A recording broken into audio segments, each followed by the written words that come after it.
ഓണം കഴിഞ്ഞതോടെ സംസ്ഥാനത്തെ സാമ്പത്തിക പ്രതിസന്ധി അതിരൂക്ഷമായി. ഒരു മാസത്തെ ക്ഷേമ പെൻഷൻ കുടിശ്ശിക അടക്കം നൽകിയിട്ടും കുടിശ്ശിക കുമിഞ്ഞു കൂടുകയാണ്. കേന്ദ്രത്തിൽ നിന്ന് കടം കിട്ടിയില്ലെങ്കിൽ സംസ്ഥാനത്തെ ധനപ്രതിസന്ധി ഇനിയും രൂക്ഷമായേക്കാം.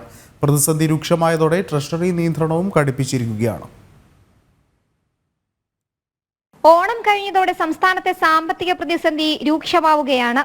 ക്ഷേമ പെൻഷനുകൾ ഓണത്തിനു മുൻപ് ഒരു ഗഡു ഉൾപ്പെടെ വിവിധ ആനുകൂല്യങ്ങളുടെ കുടിശ്ശിക കൊടുക്കാൻ 15,000 കോടിയോളം ചെലവാക്കിയെങ്കിലും കുടിശ്ശിക കുമിഞ്ഞുകൂടിയിട്ടുണ്ട്. കേന്ദ്രം കടം നൽകാതെ മുന്നോട്ടു പോകാൻ കഴിയില്ലെന്ന സാഹചര്യമാണ് നിലവിൽ സംസ്ഥാനത്തിനുള്ളത്. കടം കിട്ടാൻ ഏറെ ഇല്ലാത്തത് സ്ഥിതി വീണ്ടും രൂക്ഷമാക്കും. 2021 മുതൽ സർക്കാർ ജീവനക്കാർക്ക് DA അടക്കമുള്ള ആനുകൂല്യങ്ങൾ കുടിശ്ശികയാണ്. 22% ക്ഷാമബത്തയാണ് നൽകാനുള്ളത്. DA നൽകാത്തതിലൂടെയുള്ള കുടിശ്ശിക മാത്രം ഒരു വർഷം 10,500 കോടിയോളം രൂപയാണ്. ശമ്പള പെൻഷൻ പരിഷ്കരണ കുടിശ്ശിക 3 വർഷമായി കൊടുക്കുന്നില്ല.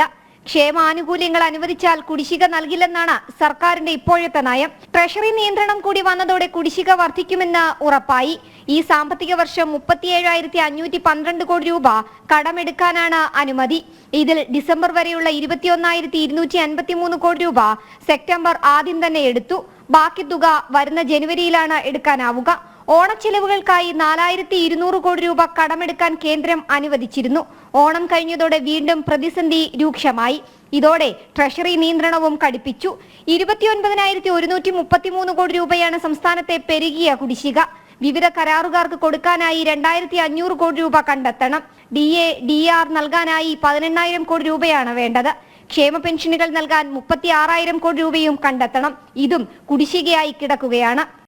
ജനം, തിരുവനന്തപുരം.